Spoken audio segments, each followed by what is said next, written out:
Crime news India. तर सध्या आम्ही तालुका पोलीस स्टेशनचे पी.आय. श्री देशपांडे सर यांच्याकडे आलो. सर नमस्कार. देशपांडे सर. सर इथं तालुका पोलीस स्टेशनला पी.आय. म्हणून सर आपण कधीपासून कार्यरत आहात?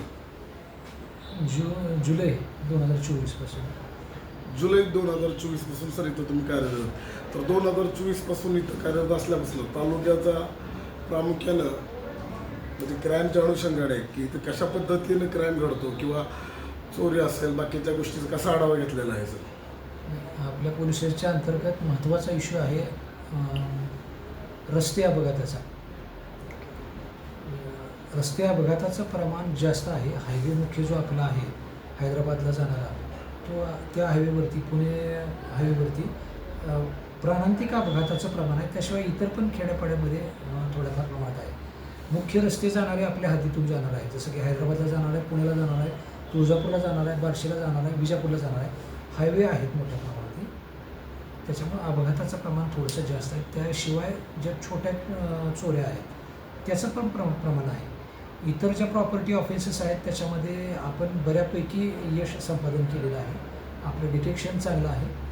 रिकव्हरी पण करण्याचा आपण चांगला प्रयत्न केला.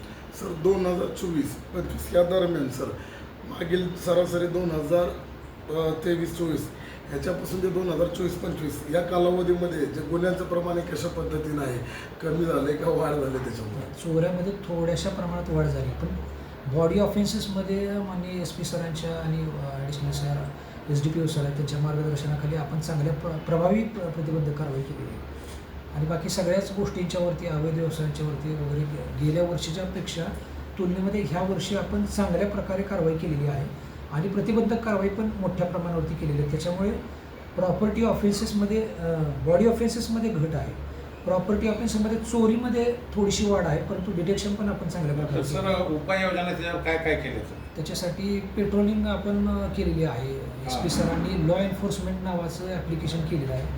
त्याच्यामध्ये SP सरांच्या स्तरावरती आणि पोलीस स्टेशनच्या स्तरावरती पण आपण पेट्रोलिंगचे पॉईंट्स नेमतो की ज्या ठिकाणी ससेप्टेबल आहे, ज्या ठिकाणी प्रॉपर्टी ऑफेन्सेस होऊ शकतात अशा ठिकाणचे पॉईंट्स आपण रात्री व्हिजिटला आपल्या अंमलदारांना अधिकाऱ्यांना दिले जातात. आपल्याकडे जेवढ्या व्हेकल्स आहेत शासकीय त्या सगळ्या व्हेकल्स आपण ह्याच्यासाठी लावतो. त्याशिवाय डायरेक्ट बराची गाडी आहे त्यासुद्धा लावतो आणि त्याचं मॉनिटरिंग होतं SP सरांच्या स्तरावरनं.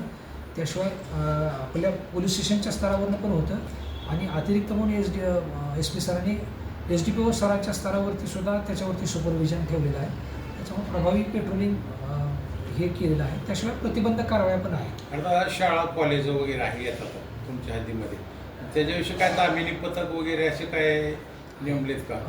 आणि म्हणजे जे काय छेडछाडी वगैरे मुलींना त्रास होतो देणाऱ्या त्याच्याविषयी काय उपाययोजना केल्या? बरोबर. त्याच्यामध्ये निर्भया पथकाची स्थापना केलेली आहे ऑलरेडी SP सरांच्या आणि प्रत्येक SDPO सरांच्या स्तरावरती आहे आणि त्या पथकाच्या माध्यमातून दर आठवड्याला म्हणजे रोज पेट्रोलिंग केली जाते. काही ठराविक शाळा त्यांना दिल्या जातात आणि त्या ठिकाणी पेट्रोलिंग करतात. मग अशा प्रकारचे जर काही घटना असतील, किरकोळ असतील, तर त्या मुलांच्या पालकांना बोलवून घेऊन समज दिली जाते आणि जर गंभीर स्वरूपाच्या असतील तर त्या पोलीस स्टेशन स्तरावरती आणून त्याच्याविषयी तुमचे बाबा पोलीस स्टेशनचे नंबर वगैरे त्या शाळेला दर्शनी भागाला दिलेत का असं म्हणजे बाबा संपर्क साधा असे आपण त्या ह्यांना दिलेले आहेत, शिक्षकांना दिलेले आहेत, नोटीस बोर्डवरती दिलेले आहेत, प्रभारी अधिकाऱ्यांचे आहेत, बीट अंमलदारांचे आहेत, निर्भया पथकाचे आहेत, सेकंड ऑफिसर्स त्या ज्या बीटला आहेत त्यांच्याही यांची दिलेली आहे.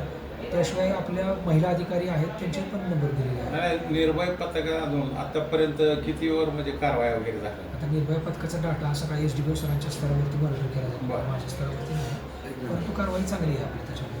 तर सर क्राईमच्या अनुषंगाने आता तुम्ही सांगितलं की 2024-25मध्ये चोरीचं प्रमाण आहे किंवा डिटेक्शनचा विषय आहे किंवा ऑफिसले आहे. तर मला काय म्हणायचं की 2024ची आकडेवारी आता तुमची सरासरी 2025मध्ये म्हणजे किती गुन्हे असेल, मर्डर असेल, चोरी असेल, जबरी किंवा फोर्सफुलच्या केसेस असतील किंवा अवैध धंदे असेल, अवैध दारू व्यवसाय असेल, मटका असेल, जुगार असेल, याच्यावर कसं प्रतिबंधक म्हणून काम करतो? आता आकडेवारी माझ्यासमोर नाही, परंतु गेल्या वर्षीपेक्षा आपण ह्या वर्षी MPDAचे 5 प्रस्ताव पाठवलेले आहेत. MPDAचे 5 प्रस्ताव पाठवले आहेत. त्याशिवाय हद्दपारीचे पण प्रस्ताव पाठवले आहेत. 3 हद्दपारीच्या प्रस्तावामध्ये ऑर्डर झालेली आहे आणि आपण त्यांना बाहेर पण पाठवलेलं आहे त्या ठिकाणी. त्याच्याशिवाय 55चा हद्दपारीचा प्रस्ताव एक प्रलंबित आहे आणि 56 पण काही प्रस्ताव प्रलंबित आहे. इलेक्शनच्या अनुषंगाने आपण आणखी काही प्रस्ताव करणार आहे आणि सगळे अशाच लोकांच्यावरती केले जातात की जे समाजाला त्रासदायक आहे, ज्यांच्यावर ओपनली पण त्यांच्याविषयी विरोधात बोलत नाही, अशाच लोकांच्यावरती केले जाते. सर, धाब्यावरती अवैध मद्य विक्री चालते, त्याच्यामुळं सार्वजनिक शांततेचा भंग होतो, भांडणं वाढतात. मग ह्याच्याविषयी काय उपाययोजना आहे? त्याच्यावरती सुद्धा आपण कारवाई केलेली आहे, गुन्हे दाखल केलेले आहेत. आपल्यासारख्या समाजसेवकांच्या माध्यमातून जरी काही पोलीस स्टेशनला माहिती आली तर आम्ही तात्काळ कारवाई करतो.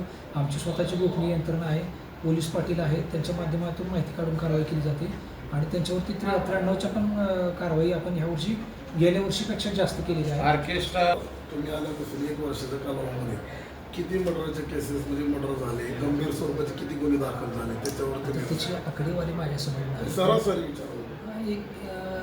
एक आहे माझ्या माहितीप्रमाणे, 1 किंवा 2 आहेत मर्डरचे गुन्हे. बाकी ह्याच्यामध्ये बॉडी ऑफेन्सेसमध्ये घट आहे.